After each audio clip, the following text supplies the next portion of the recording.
Itay, itigil mo na ito. Parang awa mo na. Huwag mo nang ituloy at idamay ang bata. Hindi mo naiintindihan, Alan. Gutom ako at kailangan ko ang batang ito para hindi ako manghina at mamatay. At sino ka para makialam sa gusto kong gawin? Kung tinanggap mo lang sana ang pamana ng lola mo, hindi sana ako dumaranas ng ganito. Kaya wala kang karapatang makialam. Itay, pakiusap. Huwag mong gawin yan. Mikael, anak. Hindi!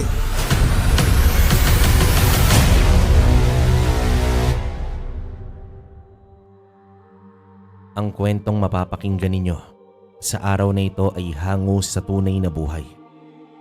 Karanasan ito ni Ismael, taong 2000, sa isang isla sa Visayas. Nang magbakasyon kami ng naging mag-ina ko sa aming baryo sa isla ng taong yon, doon nagbago ang pananaw at paniniwala ko. Magmula nang mangyari ang karanasang namin yon, tawagin nyo na lamang akong Ismael. 25 anyos pa lang ako noon nang mangyari ang siyang nagpabago ng gusto sa buhay namin. Buwan iyon ng Abril. Nagdesisyon akong umuwi ng probinsya matapos kong malaman sa isang kakilala na 2 taon na raw ang nakakalipas mula nang pumanaw ang lolo ko, nang hindi ko man lang nalaman at nakikita sa loob ng 7 taon. Matapos kong lumuwas habang nasa edad 18 anyos pa lang ako noon. Ang ama ng nanay ko kasi ang siyang nagpalaki sa akin matapos maghiwalay ang mga magulang ko. At dala ng kahirapan, kabaryo. Kaya naman naisipan kong lumuwas at makipagsapalaran sa Maynila. Dito ko na rin nakilala itong si Mira na nooy nasa edad 22 lamang, hanggang sa yayain ko siyang magsama na kami matapos niyang magdalang tao. Nang mag5 buwan na ang bata, saka lamang ako nagpasya na bumalik ng isla kasama na ang mag-ina ko. Matapos ng napakahabang biyahe, narating din namin ang pantalan ng islang kinamulatan ko. Nang malanghap ko ang sariwang hangin at tubig dagat, muling nanariwa sa alaala ko ang nakaraan na sobrang namiss ko pa rin pala. Dahil nang makabalik na ako, para bang panandalian ding nawala ang pagod at problemang iniisip ko tungkol sa trabahong iniwan ko sa lungsod. Agad naman akong namukaan ng pinsan kong si Giovanni nang sunduin kami nito sa pantalan ng araw din yon. Nang makita ko ito ay hindi ko ring napigilang maging emosyonal dahil gaya ko ay marami na ring nagbago sa pinsan kong itinuring kong nag-iisang utol at kasanggang dikit ko mula pagkabata. Mabilis ako nitong nilapitan at niyakap na may kasama pang tapik sa likuran ko. Dala rin ang pananabik, mababakas sa mukha nito na para bang hindi ito makapaniwala. Maligayang pagbabalik, insan. Aba, ibang-iba na talaga kapag namuhay ka sa lungsod, ano? Tignan mo nga at nagmukha ka ng Adonis ngayon. Samantalang dugyuting ka pa noon bago ka umalis. Si Manong talaga mapagbiro pa rin hanggang ngayon. Ito nga po pala si Mira, ang asawa ko. At ito naman ang anak naming si Mikael. Mabuti at natanggap ninyo ang ipinadala kong sulat na darating kami ngayong araw. Mukhang malaki na rin ang pinagbago ng isla. Aba, oo naman.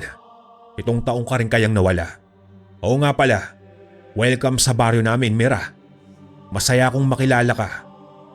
Tawagin mo na lang akong Manong o Kuya Gio. Nung una hindi pa ako makapaniwala na nag-asawa na ang batang ito. Pero bakit nga ba ngayon mo lang naisipang umuwi, insan? Hindi mo na tuloy inabutan pa si Lolo. Nagtampo tuloy ang matanda. Kaya nga po, Manong humihingi talaga ako ng tawad at pasensya sa inyo ni Tio. Hindi ko man lang nadalaw si Lolo bago siya pumanaw. Mahirap din kasi na pareho tayong nawalan ng komunikasyon habang naroon po ako sa Maynila. Lalo na't palipat-lipat din ako ng lugar at tirahan dahil sa paghahanap ko ng matinong trabaho na mapapasukan. Sa bagay, alam ko naman na uunawa niyo ni Lolo. Kaya nga hindi rin niya kami napilit pang hanapin ka mula nang magkasakit siya. Hayaan mo Manong, dadalaw na lang ako sa puntod ni Lolo para maipakilala ko rin sa kanya ang mag-ina ko. Sumakay kami ng kariton o karo ng pinsan ko na hila-hila pa ng kalabaw. Dahil noon ay madalang pa ang pagkakaroon ng pampublikong transportasyon gaya na lamang ng tricycle o habal-habal sa isla.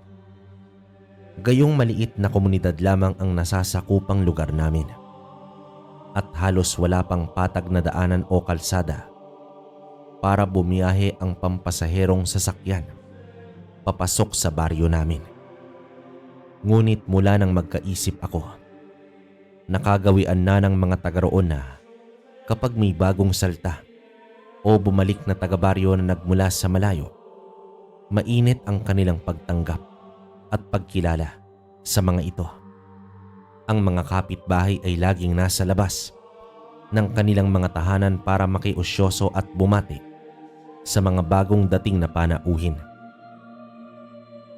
Kaya naman pinagtatakhan ko talaga nang wala man lang ni isang taong nagbukas ng kanilang pintuan nang dumating kami sa bahay ni Lolo, na ngayon ay pag-aari na pala ng pamilya ng pinsan ko na nag-iisang anak ng tiyuhin kong kapatid ni nanay. Higit ko ring pinagtakhan noon ang seryosong anyo ni Tio Jonas nang sumalubong sa amin sa harap ng bahay. Kahit si Mira ay mababakas din ang pagkailang sa kanyang muka nang harap-harapan siyang titigan ng tiyuhin ko. Partikular na sa batang karga nito na nakatulog na dahil sa haba ng aming naging biyahe. Nang palihim kong balingan si Giovanni, kahit ito ay mababakasan din ang pagtataka dahil sa inasta ng ama nito. Nag-atubili tuloy si Mira sa pagpasok sa loob ng halos nakaharang pa rin sa pintuan si Tio Jonas na akmang yayakapin ko sana. Pero gaya ng asawa ko ay nag-atubili rin ako na lapitan ito dahil maging ang pagbati ko rito ay tinanguan lang nito at hindi man lang nito nagawang magsalita. Mabuti na lang at naroon ang asawa ng pinsan ko na mainit din ang naging pagtanggap nito sa aming dalawa. Magkatuwang sila ni Giovanni sa pagpasok ng mga gamit namin sa loob. Muli nilang ipinagamit sa amin ang naging silid ko sa bahay na yon mula pagkabata. Marami na ang nagbago sa loob at labas ng bahay matapos ang 7 taon. At inakala kong nagbago na rin ang pakikitungo ng tiyuhin ko dahil sa hindi ko pag-uwi ng napakatagal na panahon. Nalaman ko rin na bumukod na siya at nagpatayo ng kubo ilang metro ang layo sa dating bahay ni Lolo upang wala raw maging istorbo sa panggagamot niya. Bago naman sumapit ang unang gabi namin sa baryo, kinausap ko ng masinsinan itong si Tio Jonas. Humingi naman ako sa kanya ng tawad dahil sa pagkukulang ko at para alamin na rin kung bakit ganoon na lang ang naging pakitungo niya sa mag-ina ko. Gusto mo ba talagang malaman, Ismael? Pero huwag mo sanang mamasamain ang naging pagtrato ko mula nang makaharap ko ang mag-ina mo. Nangangamba lamang ako para sa kaligtasan nila, lalo na't sanggol pa lamang ang anak ninyo. Bukod doon ay kay ganda rin ang napangasawa mo. Ano hong problema roon, Tio Jonas? Mali po ba ang pagparito namin? May dapat po ba akong ipangamba? Ay, alam mo, noon pa man ay talamak na ang patayan at pagkalat ng kakaibang sakit sa lugar natin. At lumala iyon 3 taon na ang nakakaraan mula nang hindi ka umuwi. Ang ibig niyo bang sabihin, ang mga nilalang na iyon pa rin ang patuloy na nanggugulo sa baryo natin? Kaya ho ba halos wala man lang akong nakitang kapitbahay na bumati nang makabalik ako?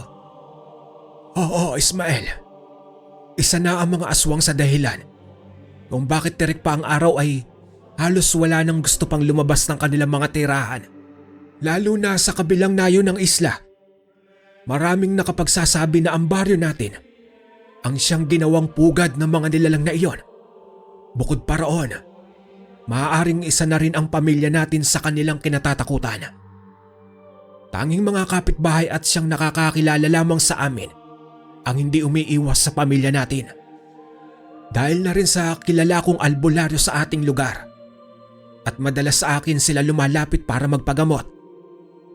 Yun na lang ang tanging rason kung bakit may lumalapit pa rin sa amin. Ano po ang ibig ninyong sabihin, Tio Jonas? Bakit kayo iniiwasan ng ibang tao? Sinabi naman ito ang dahilan na isa raw si Tio Jonas sa pinagkamalang aswang noon dahil lang sa isang pamilyang humingi ng tulong sa kanya na hindi niya nagawang masalba ang buhay. Magmula noon, nalaman nilang may nagkalat ng paratang na isa siyang peking sorhano at siya mismo ay isa ring aswang na nambibiktima ng kanyang nagiging pasyente. Sa mga nalaman ko, halos manlumo naman ako at hindi ko ring napigilang makaramdam ng puot sa mga taong gumawa ng kasinungalingan tungkol kay Tio Jonas. Nalaman ko rin na maging ang pamilya ng pinsan kong si Giovanni ay halos pangilagan din sa tuwing magtutungo sila sa kalapit na baryo. Pero ang hindi alam ng marami, isang manunugis ng aswang ang pinsan kong yon. Dahil gaya sa kubo ni Lolo, napansin ko agad ang mga sibat at bangkaw na ginagamit nito sa pangangaso. Naroong may nakasabit ding buntot pagi sa itaas ng pintuan ng silid nilang mag-asawa. Nalaman ko rin kay Tio Jonas na sa kanila rin lumalapit ang mga kapitbahay nila para naman humingi ng tulong upang gawan ang mga ito ng pangontra laban sa mga nilalang na yon. Sa tuwing may nabibiktima raw pagsapit ng kabilugan ng buwan. Kaya hindi ko lubos maisip noon kung bakit nila pinagbibintangan ng pamilya na kumupkup sa akin na mas kilala kong may mabuting puso at matulungin sa kapwa. Lalo na't hindi naman tumatanggap ng salapi si Tio Jonas kapag nanggagamot ito. Tumatanggap lamang ito ng mga bagay na kayang ibigay ng mga natutulungan nito, gaya ng bigas, prutas, gulay at isda. Dahil nga sa hindi na rin ito kaya pang maghanap buhay, matapos itong maaksidente ng 15 anyos pa lamang ako noon, dahilan kung bakit ang naging isang paa nito ay halos kalad ka rin na lang nito sa paglalakad. Isa din yon sa dahilan kung bakit nagsumikap ako sa lungsod at sa 3 taong pagtatrabaho ko bilang kargador at delivery boy. Kay Lolo at sa pamilya nito, napupunta ang halos lahat ng sinasahod ko upang makatulong man lang, kahit alam kong hindi rin yun sasapat sa pangangailangan nila. Nang araw na yon, tinandaan ko ang naging habili ni Tio Jonas tungkol sa mga aswang na nagkalat sa baryo namin. Ingatan mo ang mag-ina mo, Ismael. Huwag kang mag-alala at gagawa ako ng pangontra para sa kanila bago pa man ninyo maisipang bumalik ng lungsod para hindi kayo masundan ng mga iyon. Dito na sila nagkaugat, kaya malabong makakatawid sila ng dagat. Paalala ko lang iyo, naiiba ang lahi nila sa pangkaraniwang aswang. Pero sila rin ang lahing walang sinasanto at siyang pinakamalupit sa kanilang nagiging biktima. Dahil wala silang kinikilala kapag sila'y nagugutom. Wala rin ho kayong dapat ipag-alala, Tio. Hindi ko hayaang makalapit sila sa aking magina. 2 linggo lang naman kami magtatagal sa isla dahil may trabaho rin akong naiwan sa Maynila. Alam kong ikinalungkot ni Tio Jonas ang kaalamang hindi rin kami magtatagal doon at darating ulit ang panahon na hindi na nila ako makikita. Pero mas mapapanatag daw ang loob niya kung naroon kami sa lungsod para makaiwas na rin sa matalas na pang-amoy ng mga aswang. At mukhang naging panatag masyado ang loob ko ng gabing yon dahil matapos bumisita ng kababata kong si Alan na mula nang makilala ang mag-ina ko ay may kakaiba ng ngiti na nakapaskil sa mga labi nito. Mabilis din itong nakakagaan ng loob ni Mira at nagagawa pa nilang magngitian sa isa't isa. Pero hindi ko yon binigyan ng mali siya dahil nalaman kong may nililigawan din si Alan ng mga panahong yon. Ngunit ng gabing yon, doon nag-umpisang mangamba ko at makaramdam ng takot nang halos walang tigil sa pag-iyak ang bata kahit kakatapos lang nitong mapalitan ng suot at mabusog. Hanggang sa tuluyan naming nabulahaw ang tulog ng mag-asawa sa kabilang silid. Baka naman may kabag na iyang anak mo, insan. Hayaan mong haplasan ni Rosa ng ginawang langis ni Tay ang kanyang tiyan. Mabisa ba yan, Manong? Aba, oo naman. Yan lang din ang gamot na madalas naming gamitin mula nang ipinanganak ang panganay namin ni Rosa. Pero sa tingin ko ay nausog din ang anak ninyo. Ano nausog? Paano ka nakakasiguro, Manong Gio? Dahil yun lang ang nakikita kong rason kung bakit siya umiiyak. Gayong busog na kamo siya at handa na rin sanang matulog. Sa isiping yon, pareho silang mag-asawa na nilawayan sa tiyan ng bata. Lumipas ang kalahating oras na hindi ito umiyak at inakala naming epektibo at totoong nausog nga ito. Subalit makaraan lamang ang ilan pang minuto, muli na naman itong pumalahaw ng iyak hanggang sa hindi na yon naampat pa. Iyon ang unang beses na mangyari iyon kay Michael dahil tahimik na bata lamang ito at hindi rin iyakin. Nang maisip ko ang pinag-usapan namin ni Tio Jonas at ang paghingi nito ng tulong, nakarinig na lang kami ng katok sa pinto at pagtawag mula sa labas ng bahay. Nakahinga naman ako ng maluwag noong dumating ang tiyuhin ko. Dinig na dinig mula sa kubo ang iyak ng anak mo, Iho. May problema ba? Yun na nga ho ang problema, Tio Jonas. Kanina pa kasi hindi matigil sa pag-iyak si Mikael. Wala rin nung bisa ang langis na galing sa inyo para huminto na siya. Ginawa na rin namin ang paraan kung sakaling nausog nga siya. Pero wala pa rin nung saysay at lalo pa siyang sinumpong. Mukhang alam ko na ang dahilan. Kaya nga minadali ko na ang paggawa nitong pulseras. Ipasuot ninyo ito sa kanya. Tinitiyak kong mahihimbing na rin ang tulog niya. Gaya ng pangako ni Tio Jonas, nakatulog din ng maimbing si Michael. Pinayuhan kami nito pagkatapos na magbudbud daw ng asin sa paligid ng bawat bintana bago naman ito umalis. Kahit may pagtataka sa mukha ni Mira, ay hindi ko ipanilawanag sa kanya ang rason at sinabi kong iyon ang pamahiin sa aming lugar. Hindi ko inamin sa kanya ang tungkol sa gumagalang aswang dahil ayokong matakot siya at agad kaming mag-al sa balutan nang hindi ko pa nadadalaw itong si Lolo. Lumaki sa syudad si Mira at alam kong hindi siya basta naniniwala tungkol sa mga alamat ng lugar namin hanggat hindi niya mismo nakikita. Nang sumunod na araw, muli naming naging panauhin si Alan. At nang malaman ito na pupunta kami sa puntod ni Lolo ng umagang yon, nagpumilit naman itong sumama. Sama ako, Ismail, ha? Pwede ko kayong itur pagkatapos nating madalaw ang lolo mo. Matagal na rin ang huli tayong makapamasyal na magkasama eh. Naku, tiyak matutuwa ka dahil marami nang pwedeng pasyalan sa lugar natin. Maganda ang mag-picnic ngayon sa dalampasigan. Tiyak matutuwa ang mag-ina mo sa pagdadala natin sa kanila. Masarap din ngayong maglunoy sa dagat, aba. Mukhang maganda yung plano mo, Alan, ah. Matagal na rin ang panahon na hindi ako nakapag-swimming. Nakakamiss din, ano? Iyon nga ang ginawa namin at matapos naming dumalaw sa puntod ni Lolo. Dahil malapit sa dalampasigan ang bahay nila Giovanni, nilakad na lang namin yon at hindi na kami lumayo pa. Dala na rin ang paalala ni Tio Jonas. Hindi na rin sumama sa amin ang pamilya ng pinsan ko dahil may mga trabaho sila at pasok.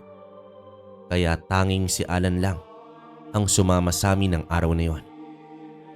At habang binabaybay namin ang daan papuntang dalampasigan, panay naman ang kwento ni Alan. Hanggang sa napansin kong mukhang nagkakasundo ito at si Mira dahil nagagawa rin itong patawanin ng asawa ko. Lalo na sa mga kalokohang sinasabi nito tungkol sa pinagdaanan namin noong maliliit pa lamang kami. Hindi ko na sana yon pagtutuunan pa ng pansin dahil alam ko namang talagang malakas ang humor nitong si Alan. Subalit ng katagalan, kapansin-pansin ang panakaw sulyap nito kay Mira habang salit-salita naming kinakarga ang bata. Hindi ko rin inaasahan ang papuri dito ni Mira, kaya hindi ko mapigilang makaramdam ng kakaiba ng mga panahong yon. Nang hindi ko na mapigilan pa ang inis ko, naging tahimik ako sa buong maghapon. Hindi ko noon maintindihan ang sarili ko at inisip na baka nagsiselos lang ako. Pero mula pa sa sementeryo, may kakaiba na akong nararamdaman. Hindi lang dahil sa pagiging malapit ng dalawa. Iyon din ang dahilan kung bakit pinili kong sa malapit na pangpang lang kami maligo. Natatakot ako na baka may makapagsumbong sa asawa ko kung bakit iniiwasan ang pamilya namin.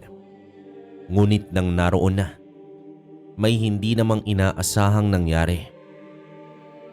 Ismael, may problema ba? Bakit hindi ka na nakakiburian? Nagbibiroan lang naman kami ni Mira kanina. Ikaw naman itong seryoso masyado. Saka akala ko ba pumayag ka nang ipasyal ko kayo? Matagal pa naman ang alis ninyo, di ba? Saka saglit lang tayong nakapagtampisaw. Ikaw naman ang nag-aya na agad umuwi. Bigla kasing sumama ang pakiramdam ko, Alan. Kung gusto mo, kayo na lang ni Mira ang mamasyal. Ako na ang bahalang magbantay sa bata. Oy, pre, seryoso ka? Ito naman oh, hahayaan mo talaga kami lang ang mamasyal? Baka magsisi ka. Hindi ko naman alam kung guni-guni ko lamang yon o dala ng hinala. Dahil nang huling maligo ang dalawa sa dagat, habang ako ay nagbabantay sa bata, naroon ang pakiramdam na para bang may nagmamasid sa amin mula sa malayo. Hanggang sa tuluyan na ngang umiyak si Michael na parabang na ulit na naman ang nagdaang gabi. Iyon din ang dahilan kung bakit napaaga ang pagliligpit namin pauwi. Ngunit hindi yon sineryoso ni Alan, na akala niya ay tinutopak lang ang bata. At maging si Mira ay nakaramdam din ng pagkayamot dahil naabala ang bonding namin. Halos ayaw na nitong buhatin ang anak nang pauwi na kami. May kakaibang kilabot din akong naramdaman nang kusang manayo ang mga balahibo ko sa batok nang pauwi na kami noon. Na para bang sinusundan kami ng tingin kahit wala naman akong napansing may tao sa paligid namin bukod sa aming apat. Dahil naman sa gatong o pagbibiro ni Alan, sa init at selos ko, hindi ko napigilang pagtaasan ito ng boses at iwanan ng dalawa. Nauna naman akong umuwi, kalong ang aburidong si Michael, at hindi ko inaasahang kesa ang sumunod sa akin, nagawa pang muling makipagkwentuhan ni Mira kay Alan. Nakapagtimpi pa ako noon dahil sa pangako ko kay Mira matapos ng pinagdaanan namin. Nang malaman ng pinsan ko ang nangyari sa bata, sinabi niyang pausukan daw namin ito sa pagkakaakalang nabati lang. Bakit kasi nakalimutan yung magdala ng luya? Dapat kinakabitan mo sa katawan ng bata Kahit saan kayo magpunta. Kahit na may proteksyon na ibinigay sa itay. Hindi naman lahat ng nilalang ay tinatablan yon. Sana nagpaalam man lang sana kayo roon sa pinuntahan ninyo bago kayo nagsaya at naligo. Pareho kayong bagong salta rito. Kahit sabihin pang dito ka na lumaki, Ismael, may kasama kang hindi pamilyar sa lugar natin. Kaya mas maaapektuhan sila sa pagbabago ng paligid. Nakalimutan ko nga Manong Gio eh. Hayaan mo't hindi na iyon mauulit pa. Hindi na rin sinumpong pa ang bata ng gumabi na. Pero nang sumunod na araw, matapos kong makipagkwentuhan kay Tio Jonas sa kubo nito, napansin ko si Michael na pumapalahaw ng iyak sa kuna na ipinagamit ng mag-asawa sa amin. Nang makabalik ako sa bahay nila Giovanni, akmang lalapitan ko na ito noon. Pero para naman akong napako sa kinatatayuan ko sa harapan ng pintuan.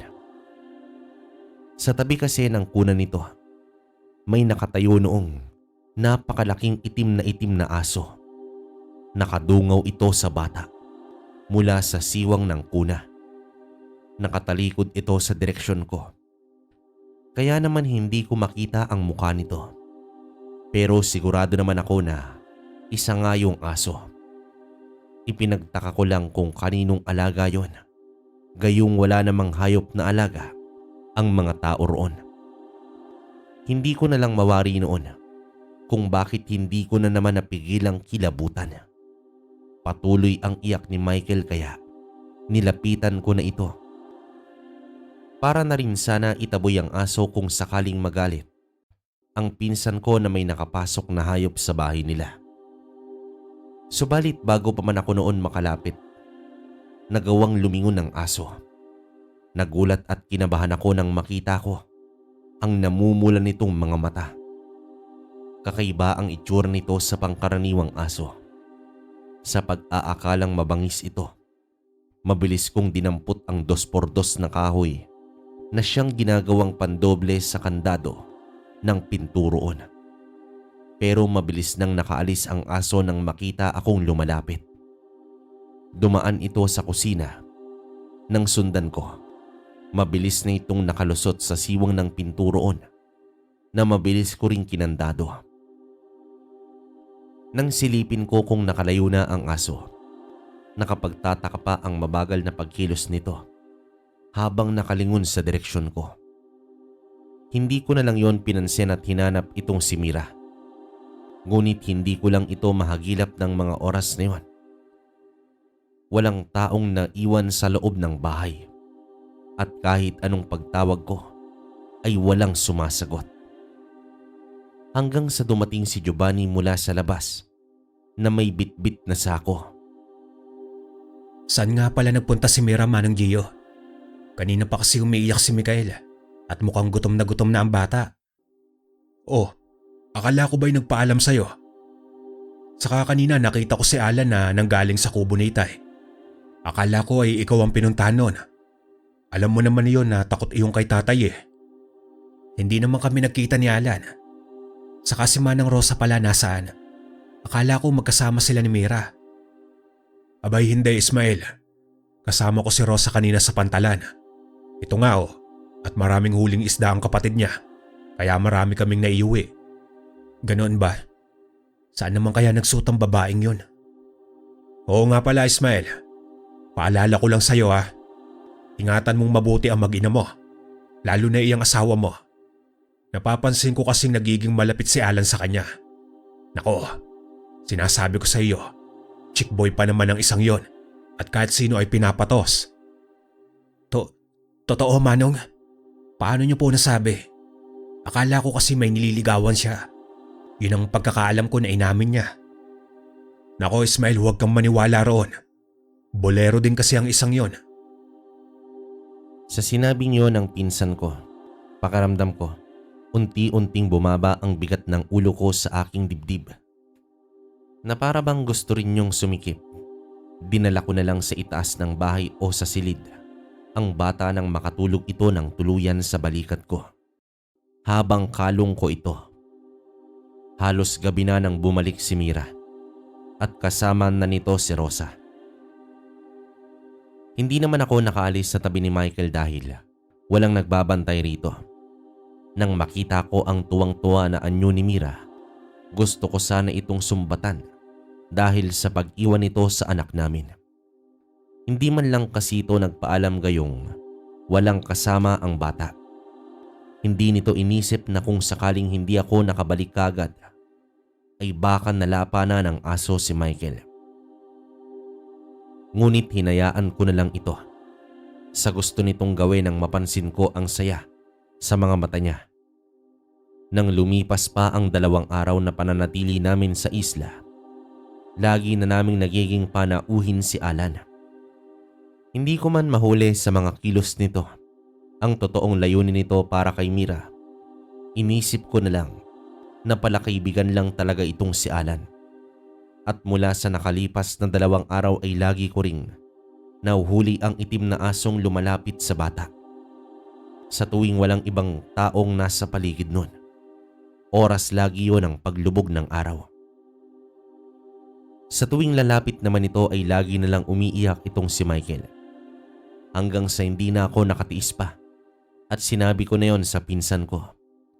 Para kung sakaling kilala nito ang nagmamay-ari ng aso, ay mapapakiusapan nitong talian yon o ikulong muna.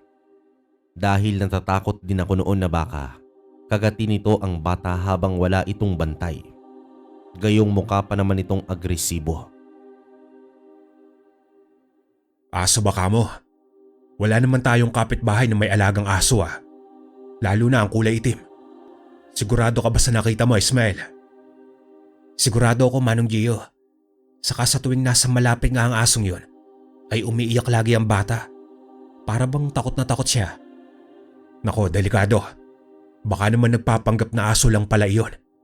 Tuwing anong oras mo ba nakikita? Paano kaya nakakapasok yun sa loob ng bahay? Tuwing dapit hapon at walang taong naiiwan sa bahay, maliban sa amin ni Mira. Diyos mio, may palagay ako na isang aswang. Ang asong lagi mong nakikita. At malaking aso baka mo ito. Ang mabuti pa, ipaalam natin ito agad kay Itay. Gaya nga ng mungkahi ni Giovanni, lumapit kami kay Tio Jonas at wala nga raw duda na isang aswang ang asong yon.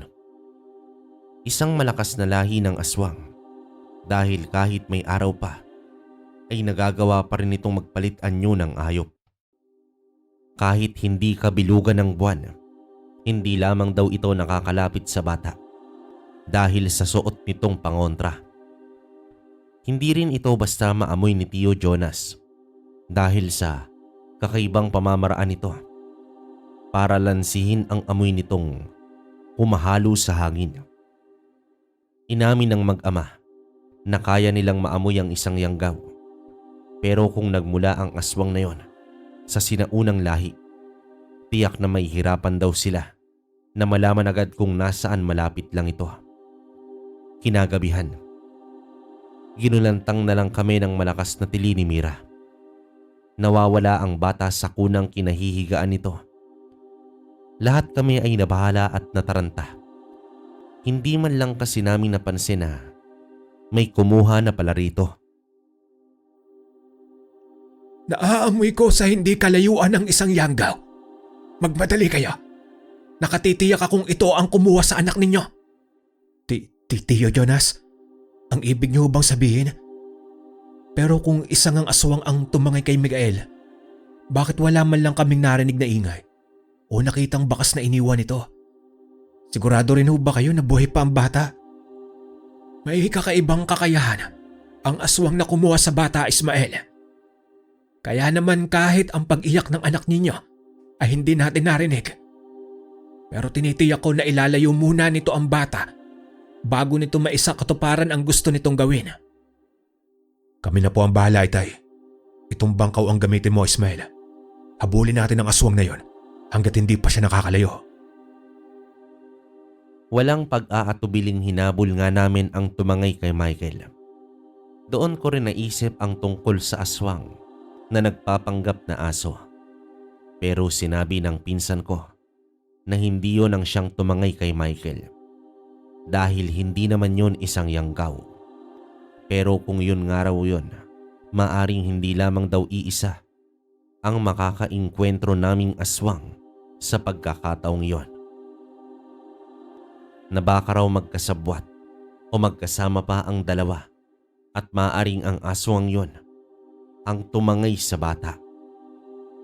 Sa kabila ng pangontrang nagkalat sa loob ng bahay, naghiwa-hiwalay kami ni Giovanni. Habang ang mga anak nito at ang dalawang babae ay naiwan sa pangangalaga ni Tio Jonas. Mahigpit ko namang hinawakan ang bangkaw at ang bote ng langkawas na ibinigay ng tiyuhin ko na siyang makakatulong daw para depensahan ang sarili ko laban sa aswang. Halos sisihin ko ang aking sarili ng mga panahong yon. Habang hinahanap namin ang yanggaw, bigla raw itong nawala sa pang-amoy ni Giovanni. Gamit naman ang flashlight na de baterya, hindi namin ito mahagilap kahit saan. Kaya umuwi kaming bigo noon. Nang makarating kami sa bahay, hinanap ko pa si Mira nang malaman kong sumunod daw ito sa amin nang walang paalam. Pero nang maabutan ko ito sa likod ng kusina, malapit sa balon, halos kumulo ang dugo ko sa akin nakita. Nahuli kong magkasama silang dalawa ni Alan, masinsinang nag-uusap habang magkayakap. Anong ibig sabihin nito, Alan? Mira, bakit kayong magkasama at magkayakap? Sabihin niyo, bakit? Oh, pre, Ismael, nagkakamali ka lang na akala. Pare, ano kasi? Ano, Alan? Na pareho niyo akong iniiputan sa ulo habang nakatalikod ako? Ganon ba? Mira, ano ito? Pero hindi ko inaasahan ang inamin ni Mira. Siya na mismo ang nagsabi na nagkagusto na siya kay Alan, na hindi niya raw sinasadya ang nararamdaman niya para dito, na sa maikling panahon lamang ay nahulog na ang loob niya rito. Halos mapasigaw ako ng mga oras na yun. Gusto kong sugurin si Alan at ihulog pareho ang dalawa sa malalim na balon na nasa likuran lamang ng mga ito. Pero pilit akong nagtimpi noon. Bagamat sa uli ay hindi ko na rin napigilan pa ang sarili kong sumbatan itong si Mira. Tinanggap kita, Mira.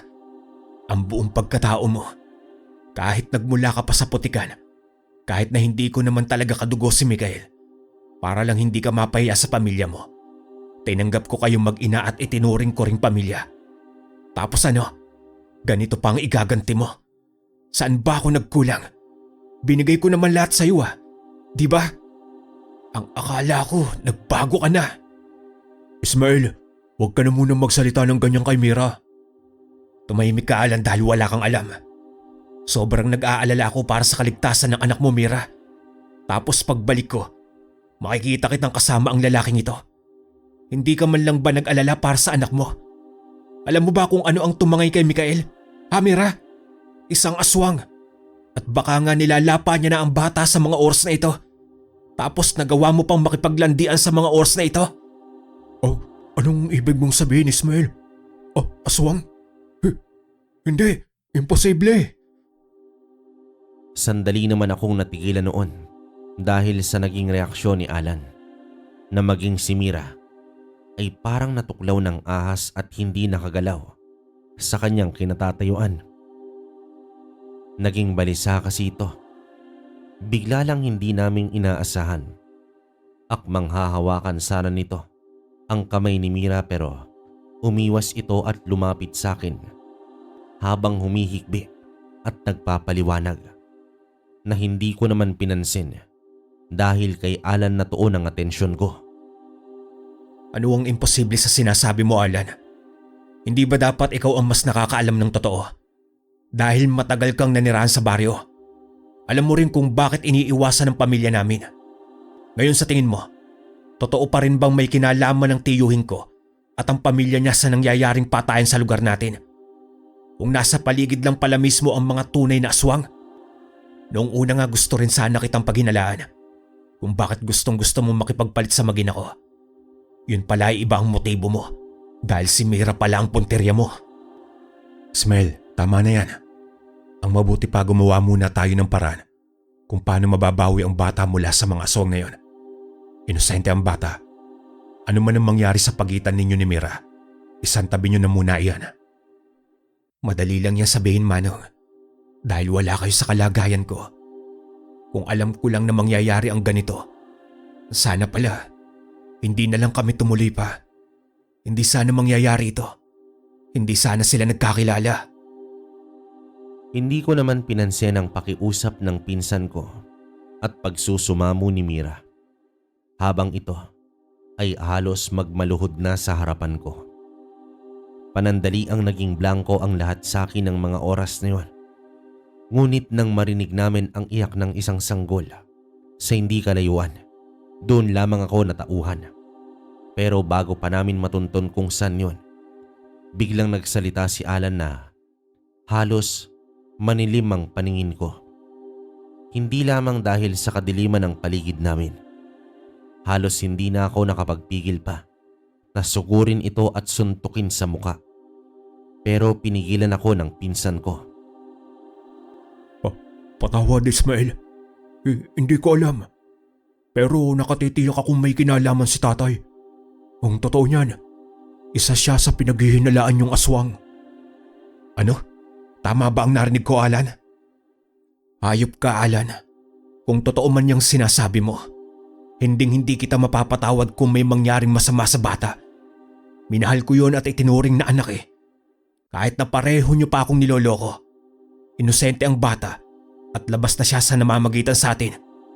Kung hindi ka gagawa ng paraan para pigilan ang ama mong aswang, ikaw mismo ang uunahin kong ipadala sa impyerno.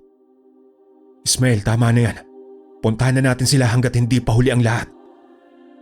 Bago pa may makakilos sa amin, bigla na lang tumakbo si Alan kung nasaan ang umiiyak na batang narinig namin kahit na madilim ang paligid.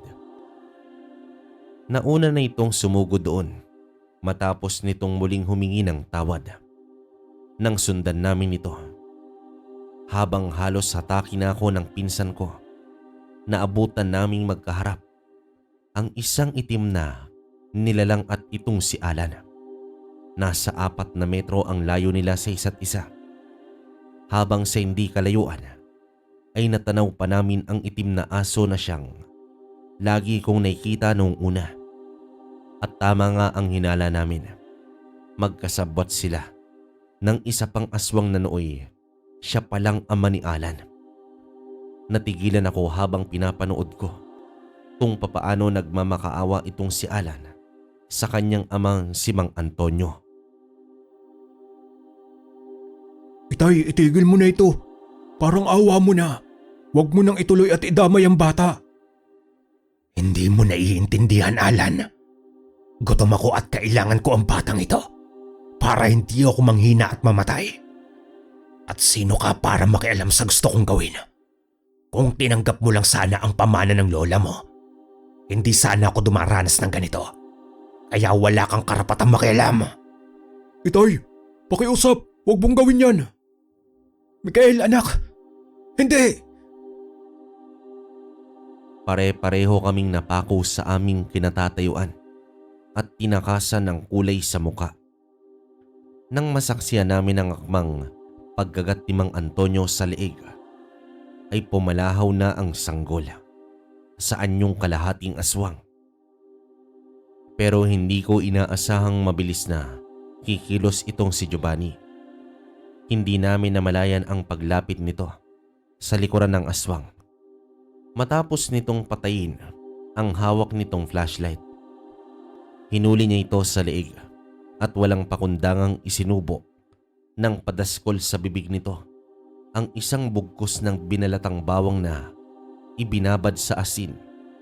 At bago pa mabitawan ng aswang ang bata, mabilis na yung naagaw ng pinsan ko nang halos tumalon-talon ito dahil sa pagkapasong nararamdaman nang isinubo rito ang bawang na may asin.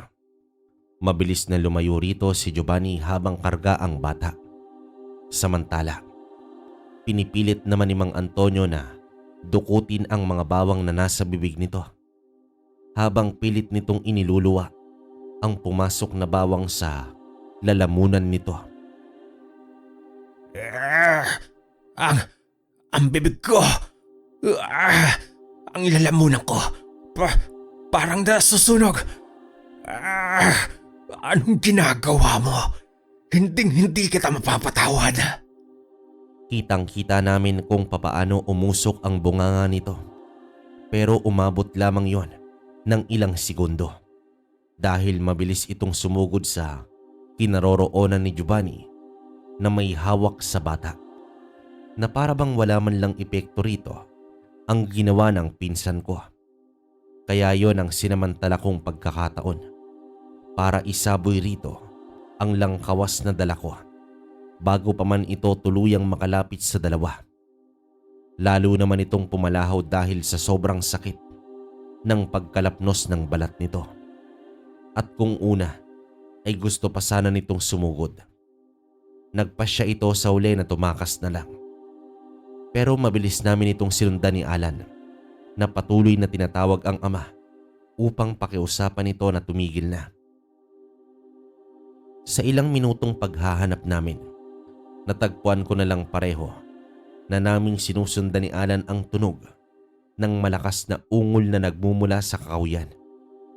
Gamit ang flashlight na ibinigay sa akin ni Manang Rosa, nakita namin si Mang Antonio na nakapulupot na ang katawan sa isang lambat.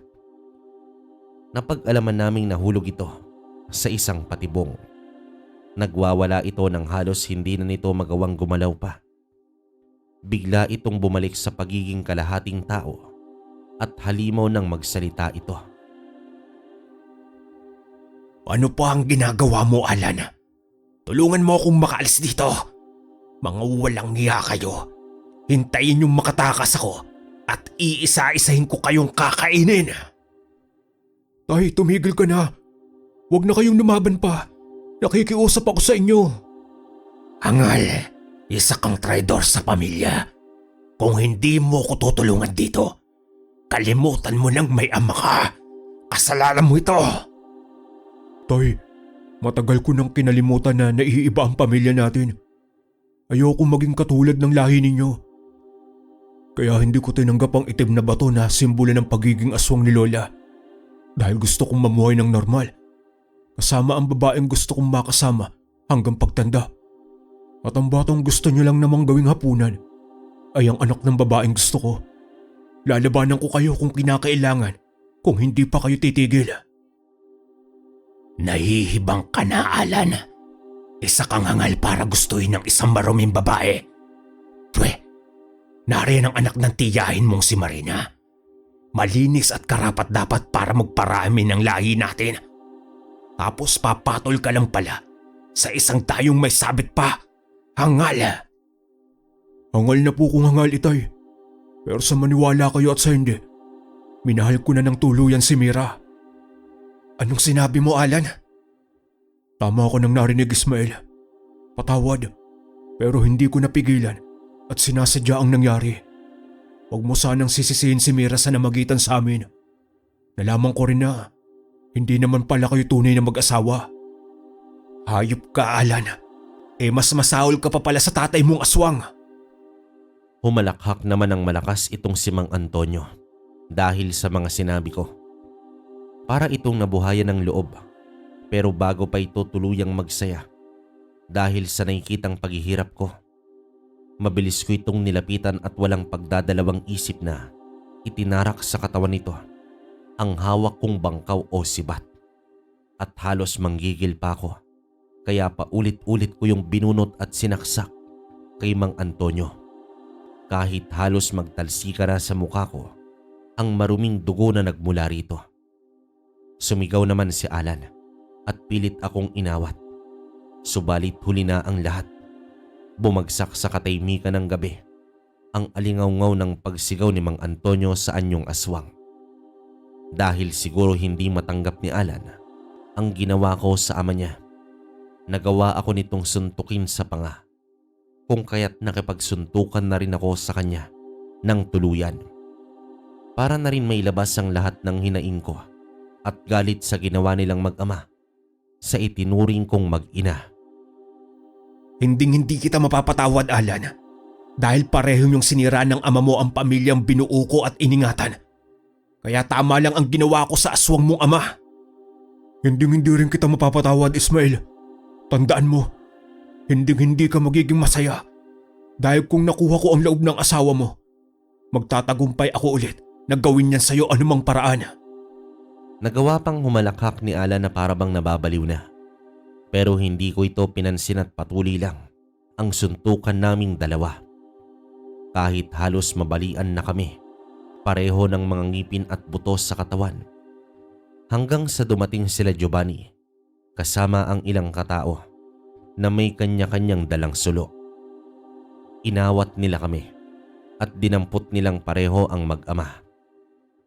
Tuluyan ko na ring napatay itong si Mang Antonio nang mapuruhan ko ito at ikinulong naman ng panandalian si Alan dahil sa pagtatago nito ng totoong pagkatao ng ama. At dahil naibunyag na ang katotohanan, isa ang pamilya nila Alan sa may lahing aswang. Unti-unting pinaniwalaan ng mga taga-isla na hindi ang pamilya namin o pamilya ni Tio Jonas ang dahilan ng paglaganap ng patayan sa lugar namin.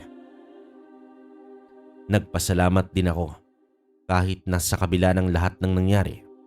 Ligtas si Michael na nagtamo lamang ng konting pilay at ilang gasgas. At dahil yon, sa pulseras na ibinigay ni Tio Jonas.